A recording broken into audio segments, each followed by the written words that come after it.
Vereador Velocino, em discussão. A sua palavra. Com a palavra, a vereadora Tatiane Freixo. Senhora Presidente, dizer da minha alegria em propor esse projeto de lei. A família não conseguiu estar aqui hoje, mas estará no dia da sanção. E falar um pouquinho do nosso homenageado, Luigi Argenta, né, que saiu com os pais da Itália com apenas 5 anos de idade e veio fixar residência aqui em Caxias do Sul, na comunidade de São Gotardo de Vila Seca, e que se dedicou, né, junto com seu pai, seus irmãos, ao trabalho na agricultura, e casou-se, né, com uma brasileira, Justina Bogo, ela com 28 anos, ele à época aos 33, e do casamento tiveram 15 filhos, né? Infelizmente, desses, 5 filhos vieram a falecer, né, de forma precoce, que era uma gestação de trigêmeos, que faleceram logo nos primeiros dias de vida, e outra de gêmeos, na qual faleceu após o nascimento, né?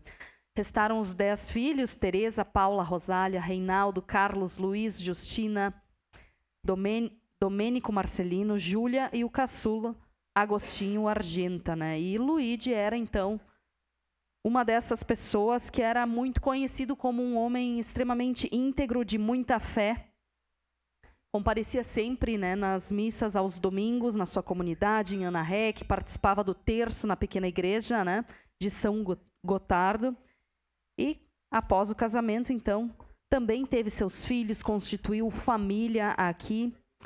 Infelizmente, né, veio a falecer jovem, né, aos 65 anos, que acabou descobrindo uma doença grave nos rins, e a gente sabe que naquela época também a medicina não era tão avançada.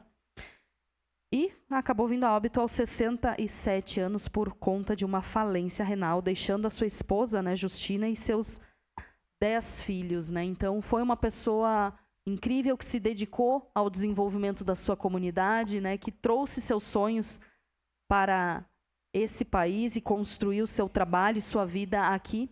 E justo, né, merece este reconhecimento e essa denominação em sua comunidade por tudo aquilo que construiu, amigos, familiares, sonhos, né, tudo isso que deixou como legado para sua comunidade. Portanto, em momento oportuno, peço aos nobres pares e colegas vereadores a aprovação por unanimidade desse projeto. Obrigada.